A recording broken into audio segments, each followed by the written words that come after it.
I had envisioned this moment for years. The sound of ocean waves lapping against the cruise ship, the salty breeze brushing against my skin, and the look of pure joy on my parents' faces as they embarked on the vacation of a lifetime. I wanted to give them something they'd never forget, a week-long luxury cruise to the Caribbean, fully paid for by me. For years, I had worked overtime, carefully setting aside every spare penny to make this dream a reality. It wasn't just a trip. It was a symbol of gratitude, a way to thank them for everything they had done for me, or at least, that's what I had believed. I pulled up to my parents' house at exactly 6 a.m., just as planned. The cruise ship would be departing from Miami later that afternoon, and I had everything meticulously arranged: the flights, the suite, the private excursions. I had even booked an all-inclusive VIP package with private dining and butler service. It was supposed to be perfect. But as I stepped out of my car, ready to greet them, I felt an unsettling shift in the air. Something was wrong. The front door swung open, and my mom stepped onto the porch, her suitcase rolling behind her. "You're late," she said casually, glancing at the time on her phone. I frowned, instinctively checking the clock on my dashboard. 6:02 a.m., 2 minutes. Before I could respond, another figure emerged from the house, one that made my stomach drop. My younger brother Ryan, dragging his own suitcase. My breath caught in my throat. I turned to my mom, my voice sharp but measured. "What's going on?" She beamed, as if nothing was wrong, as if this wasn't the most shocking betrayal I had ever experienced. "Oh, Claire," she sighed, placing a hand on my arm like I was a child overreacting. "We decided that Ryan should come instead of you." The words hit me like a slap. "Instead of me? What?" I managed to choke out. She sighed again, as if she were the one who had been inconvenienced. "Sweetheart, Ryan's been so stressed lately. You know how hard things have been for him. He needs this trip." I blinked, my mind struggling to process the absurdity of the situation. I had paid for this trip. I had planned every detail, and yet, here they were, tossing me aside like an afterthought. Ryan, ever the entitled golden child, smirked and shrugged. "Thanks for understanding, sis," he said smoothly. "No shame, no guilt." I almost laughed at the absurdity of it all. Understanding? He wanted me to understand that they had stolen my trip and handed it to him like a participation trophy? I turned to my dad, searching for even a flicker of discomfort, a sign that he wasn't fully complicit in this. But he wouldn't even look me in the eye. Instead, he silently handed me his suitcase, avoiding my gaze like a guilty child. I clenched my jaw, forcing back the lump in my throat. This wasn't just about the trip. This was about years of being the responsible one, the one who always sacrificed, while Ryan got handed everything on a silver platter. This was the moment that solidified what I had refused to see for years in their eyes. Ryan would always come first. I wanted to scream. I wanted to cry, but I refused to give them the satisfaction. So instead, I smiled. A tight, icy smile that felt foreign even to me. "Let's get going then," I said, my voice eerily calm. Because if they thought they were going to enjoy this trip at my expense, they had another thing coming. The drive to the airport was suffocating. The tension sat heavy in the air, thick like humidity before a storm. My hands clenched the steering wheel, knuckles white, as I listened to the obnoxious chatter coming from the back seat. Ryan was ecstatic, rambling about all the first-class amenities he planned to enjoy on the ship. "This cruise is going to be insane. Did you see the VIP lounge? Unlimited drinks, a spa, and even a personal concierge?" he gushed. "This is exactly what I need after everything I've been through." I gritted my teeth. After everything he's been through? Ryan had no job, no responsibilities, and no ambition, just a lifelong pattern of taking without giving. Meanwhile, I had spent the last 5 years working tirelessly, balancing multiple projects, and sacrificing my personal life to afford this gift. Yet, here he was, claiming it like it was his birthright. Mom turned in her seat and gave me a pointed look. "Claire, don't be so quiet. You're making things uncomfortable." I let out a breath through my nose. "Uncomfortable? Oh, I was just getting started." I forced my lips into a smile. "I'm just processing," I said coolly. "It's not every day you find out your own vacation has been hijacked." Ryan chuckled, completely unfazed by my tone. "Oh, come on, sis. You're always traveling for work anyway. You can take another trip whenever you want." Mom nodded in agreement, as if that somehow justified their actions. "That's exactly what I told your father," she said. "Ryan really needed this more than you. He's been having such a rough time." I turned my gaze to my dad in the passenger seat. "Dad?" I asked, hoping Praying would at least acknowledge how wrong this was. but he just sighed, avoiding my eyes, before muttering, "Your mother made the call, Claire. Let's not make this into a bigger issue than it needs to be." I nearly laughed. A bigger issue? They had taken the trip I planned, the one I poured my heart into, and given it away like a cheap souvenir. And now they wanted me to be grateful? I gripped the steering wheel tighter, feeling a familiar sting in my eyes, but I refused to let them see me break. So I swallowed the hurt, replacing it with something far more useful: determination. We pulled up to the Miami International Airport, and I parked near the departure terminal. I stepped out, popped the trunk, and watched as my parents and Ryan casually grabbed their bags, acting as if everything was completely normal. Mom gave me a patronizing smile as she reached for her suitcase. "Thank you for understanding, sweetheart. This really means a lot to us." I stared at her, barely holding back the rage simmering beneath my skin. Then, Ryan had the audacity to smirk at me. "Yeah, Claire, you're the best," he said, clapping me on the back, as if I were a loyal assistant instead of his sister who just got betrayed. Something inside me snapped. I straightened, tilting my head slightly, a slow smile forming.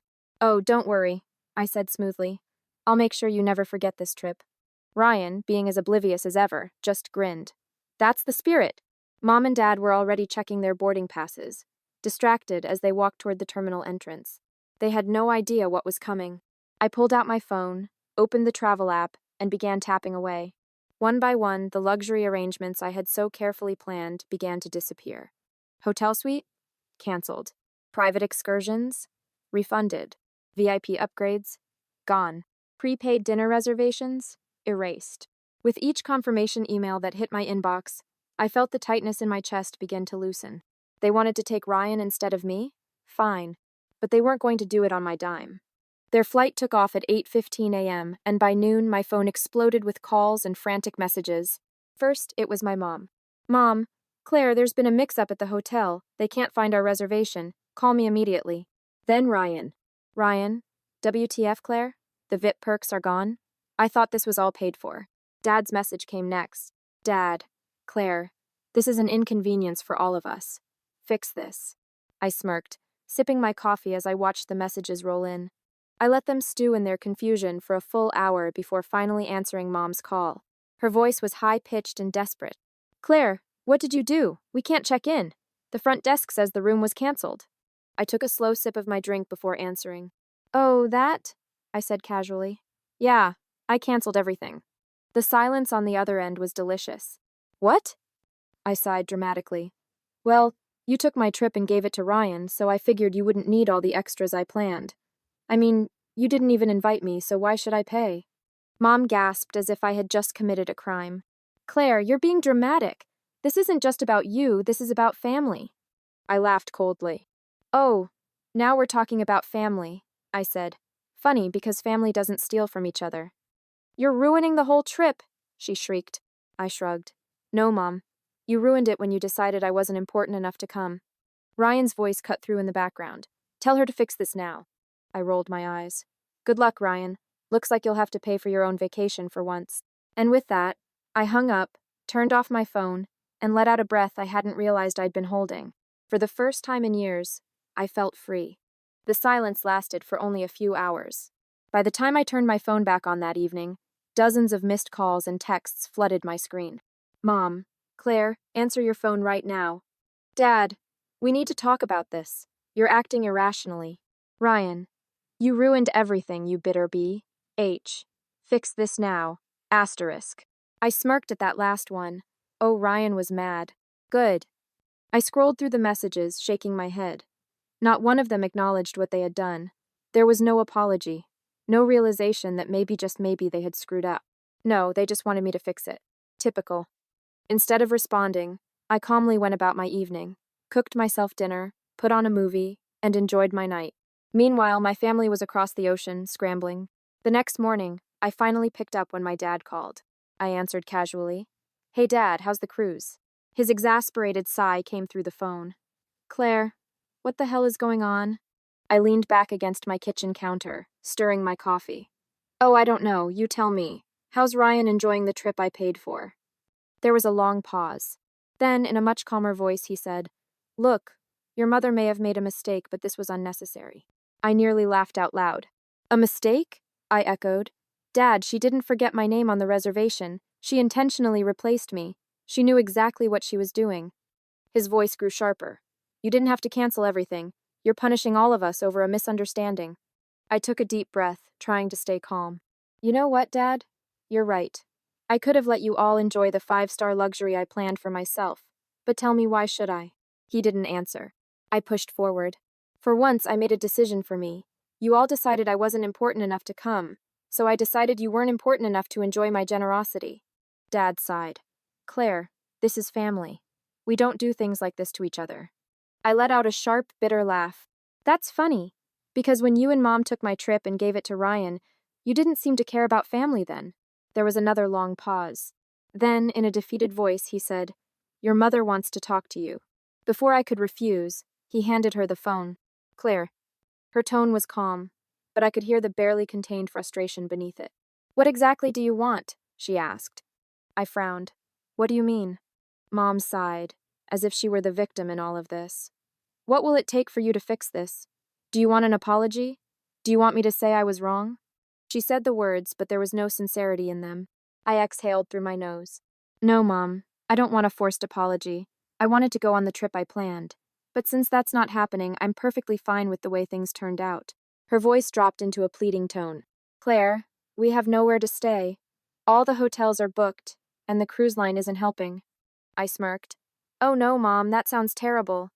She huffed. Don't be petty. I arched an eyebrow. I'm not being petty, I said. I'm just treating you the way you treated me. Another pause. Then, in a much sharper tone, she hissed, You need to fix this. Ryan is devastated. I nearly choked on my coffee. Ryan? I repeated. Ryan is devastated? He took my trip. He didn't care about me when he packed his bags. And now I'm supposed to care that he's upset? Mom's voice was tight with barely contained rage. He didn't do anything wrong. He just accepted the opportunity we gave him. You're acting like a spoiled child, Claire. I clenched my jaw. There it was. Not an ounce of remorse, just expectation. Expectation that I would fold, like I always did. That I would clean up their mess, apologize for being upset, and let them walk all over me again. But not this time. This time, I wasn't their doormat. This time, they would feel the full weight of their actions. So I took a deep breath and said, Enjoy your vacation, Mom. And then I hung up. A few hours later, I got a text from a cousin. Cousin Amanda. Hey, are you okay? I just saw your mom's Facebook post. Oh. I immediately pulled up Mom's profile. And there it was. A long, dramatic post about how her ungrateful daughter ruined the family vacation. It was dripping with manipulation, painting me as the villain. Mom's post. It breaks my heart when family turns on each other. We tried to do something nice, but Claire was so full of resentment that she took everything away from us. Now we're stranded, and Ryan, who needed this trip the most, is heartbroken. I just don't know what we did to deserve this. Family is supposed to support each other, not tear each other apart. The gaslighting was unreal. I had to laugh. Mom really thought she could control the narrative. But what she didn't expect was that I had receipts. So I did the one thing I knew would send a shockwave through the family. I commented under her post. Me. Since we're airing things out publicly, let's be honest about what really happened. I paid for this trip. I spent years planning it. But at the last minute, you replaced me with Ryan. You took my generosity and decided it belonged to him instead. So I made sure you didn't get to enjoy something that wasn't yours to take. Actions have consequences, Mom. Within minutes, my phone blew up. Cousins, aunts, and even a few old family friends were commenting. Cousin Lisa. Wait, you planned and paid for the whole trip, and they gave it to Ryan instead. Aunt Denise. That's disgusting. Claire, I'm so sorry. Uncle Rob. Wow. Just, wow. I don't blame you one bit. And just like that, the tide turned. Mom deleted the post within an hour, but the damage was done. The family knew the truth. For the first time ever, my parents weren't the victims. They were exposed, and I had no intention of letting them rewrite history. That night, as I settled into bed, I felt something I hadn't felt in years. Peace. For once, I didn't cave. I didn't let them walk all over me. And the best part? I didn't regret a single thing. The silence from my family didn't last long. By the next morning, my phone was blowing up with calls and messages from Mom, Dad, and, of course, Ryan. Mom, Claire, we need to talk, immediately. Dad, this has gone too far. Answer your phone. Ryan, you are such a selfish brat. I hope you're happy, ruining our vacation. Their desperation was almost entertaining. Almost. But I ignored every single one of their calls. For once, they could sit in the mess they made. I spent the next 2 days enjoying the peace and quiet. I went to brunch with some friends, spent the afternoon at a bookstore, and finally started the new hiking trail I'd been meaning to check out. It felt good. It felt freeing, but I knew it wouldn't last. My parents were too stubborn to let this go without a fight. And sure enough, on day 3, I heard a sharp knock at my front door. I sighed. Here we go. I took a deep breath before swinging the door open to find my entire family standing on my porch. Mom, Dad, and Ryan. Oh, this was going to be fun. Mom didn't waste a second before pushing her way inside. Claire, we need to talk. Now. I stepped back, crossing my arms. We could have talked before you replaced me on my own trip, I said coolly.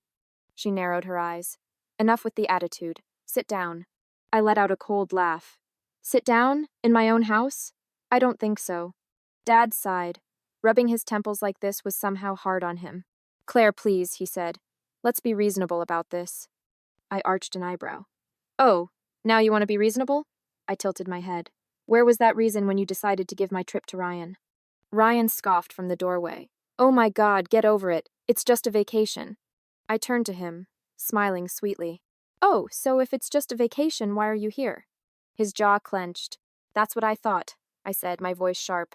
Mom stepped forward, her hands clasped together in fake sympathy. Claire, she sighed, her tone soft and infuriatingly patronizing. You've made your point, okay?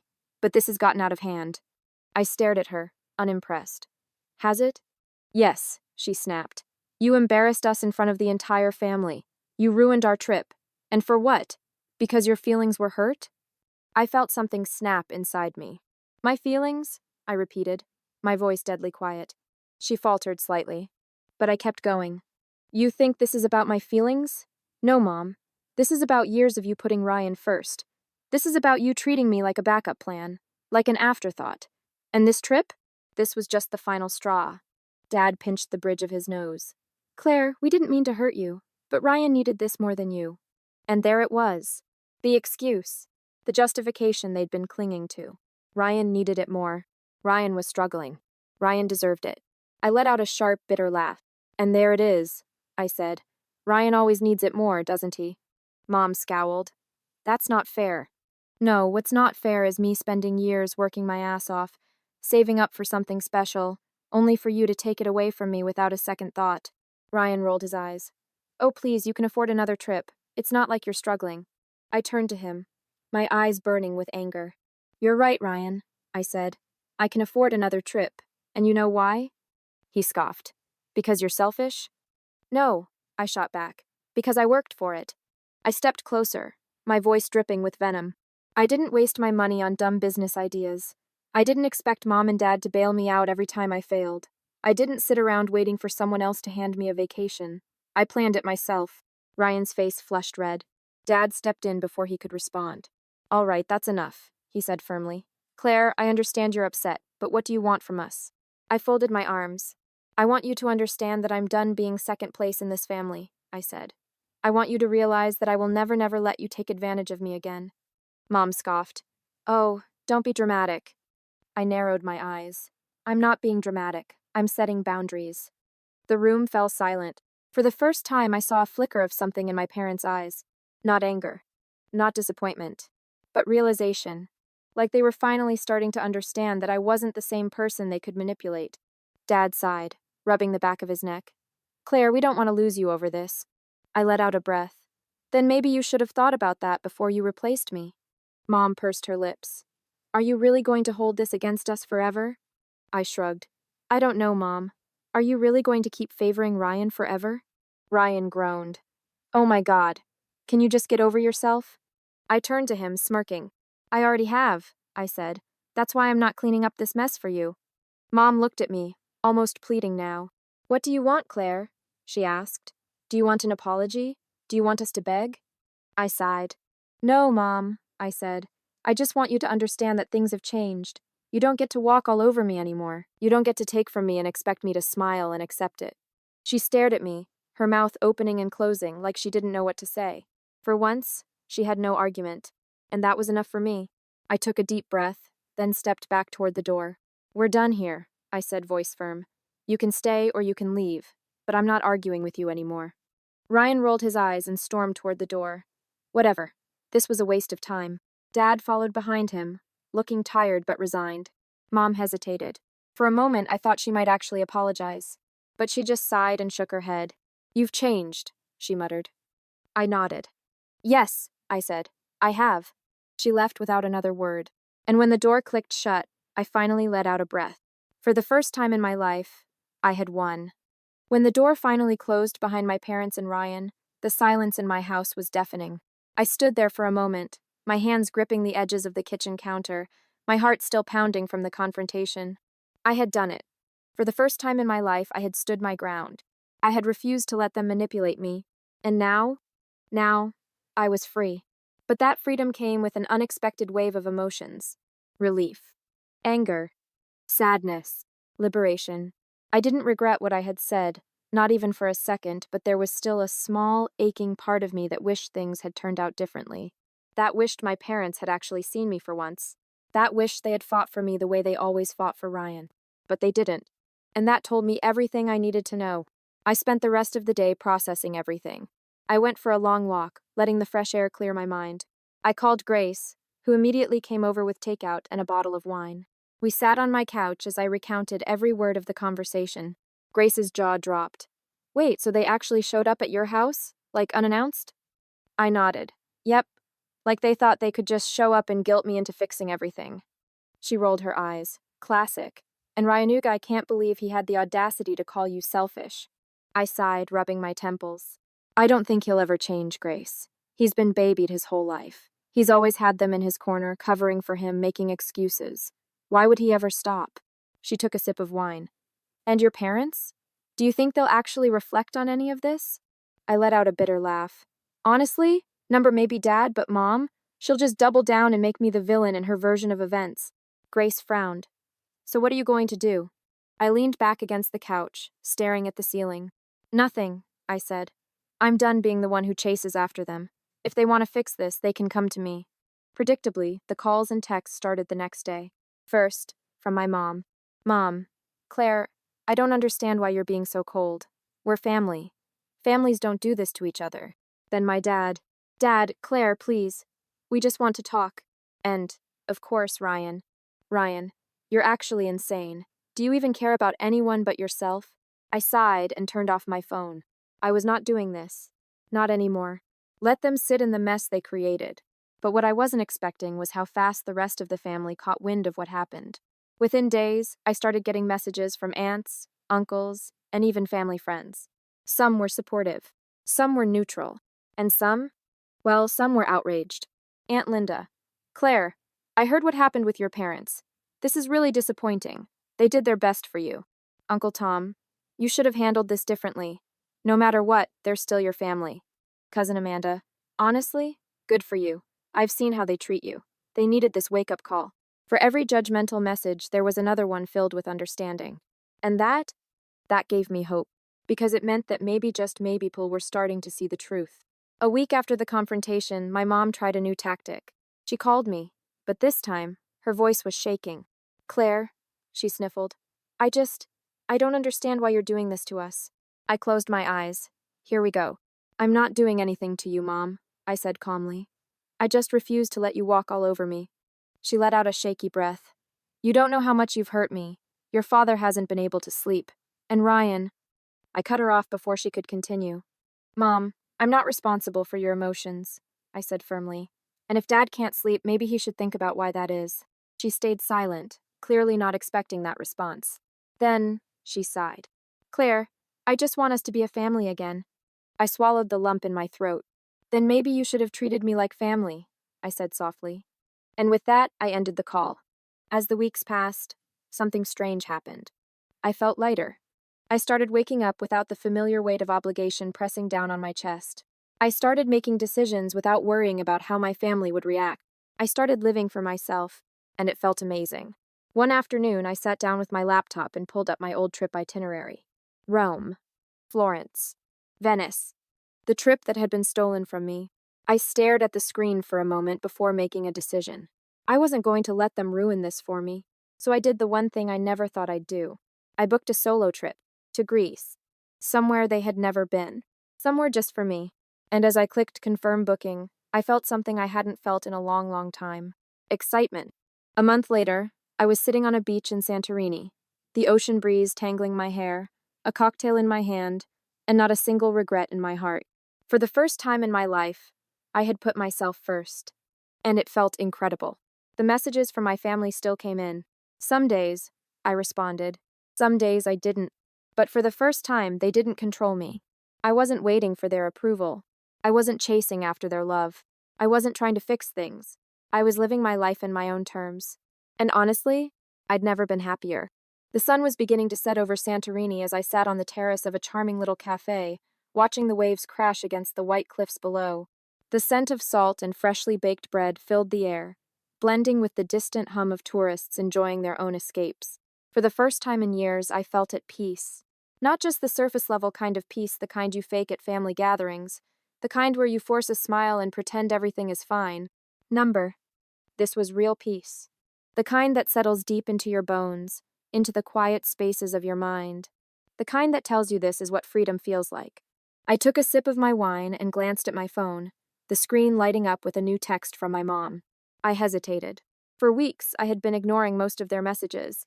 But this time, something told me to look. Mom, Claire, please. We just want to talk. I know we've made mistakes, but this has gone on long enough. I exhaled slowly, staring at the words on my screen. I could almost hear her voice soft, controlled, playing the victim like she always did. It was so familiar, yet this time, something felt different. Because this time, I wasn't playing along. I had reclaimed my power. I had set boundaries. And I wasn't about to undo all of that progress just because my mom had finally realized I wasn't coming back on their terms. I leaned back in my chair, tapping my fingers against my glass. Then, after a moment, I replied, Mom, I'm glad you're finally acknowledging that mistakes were made. This isn't about how long it's gone on. It's about the fact that I won't accept being treated as second best anymore. If you truly want to fix this, you'll have to show men not just with words, but with actions. I hit send and set my phone down. No apology. No begging for their approval. No guilt. Just the truth. And for once, it felt enough. The response didn't come immediately. It didn't come in an hour, or even by the next morning. For the first time in my life, my mom didn't have an immediate comeback. No emotional manipulation. No dramatic guilt trip. Just silence. And that silence spoke volumes. Because it meant she finally understood I wasn't going to bend. I wasn't the same daughter they could guilt into submission. I wasn't their fixer. I wasn't their backup plan. I was me. And I was choosing myself. As the days passed, something amazing happened. I stopped checking my phone for their responses. I stopped waiting for their approval. I stopped caring about whether they'd ever truly change. Because the truth was it didn't matter anymore. I had already won. I had taken back control. And my life? It was better without them in it. I extended my solo trip, hopping from Santorini to Athens, then Rome, then Paris. I wandered through ancient ruins. I sipped wine on rooftop terraces. I laughed with strangers who felt more like family than my own ever had. I discovered that I was capable of so much more than I had ever been led to believe. And for the first time in my life, I realized I didn't need them. Not to feel worthy. Not to feel loved. Not to feel whole. I was enough all on my own. Weeks later, just as I was about to board my flight back home, I received one last message from my dad. Dad, Claire, we miss you. Your mother and I, we see things differently now. We never meant to hurt you and we're sorry. If you ever want to talk, the door is open. I read the message twice, feeling the familiar tug of nostalgia and pain. A few months ago, I would have dropped everything to answer. I would have hoped that this meant they were finally changing. But now, I knew better. So instead of replying, I simply smiled to myself, turned off my phone, and stepped onto my plane heading toward a future that was entirely mine. One of the most profound lessons from this story is the importance of choosing yourself, even when it means walking away from people you love. Too often, we are conditioned to prioritize others' family expectations, societal norms, or the fear of being labeled selfish while neglecting our own needs. But true growth happens when we set boundaries and refuse to accept less than we deserve. This story teaches us that no matter how much effort, love, or sacrifice we pour into relationships, if they are one-sided, they will only drain us. Standing up for yourself does not mean you don't care, it means you care about yourself too. When you recognize that your worth is not determined by how much you give to others, but by how much you respect yourself, you start making choices that align with your happiness, not just someone else's convenience. The biggest takeaway? You don't need anyone's validation to live the life you deserve. The moment you stop waiting for others to appreciate your worth and start embracing it yourself, you free yourself from their expectations and step into your true power.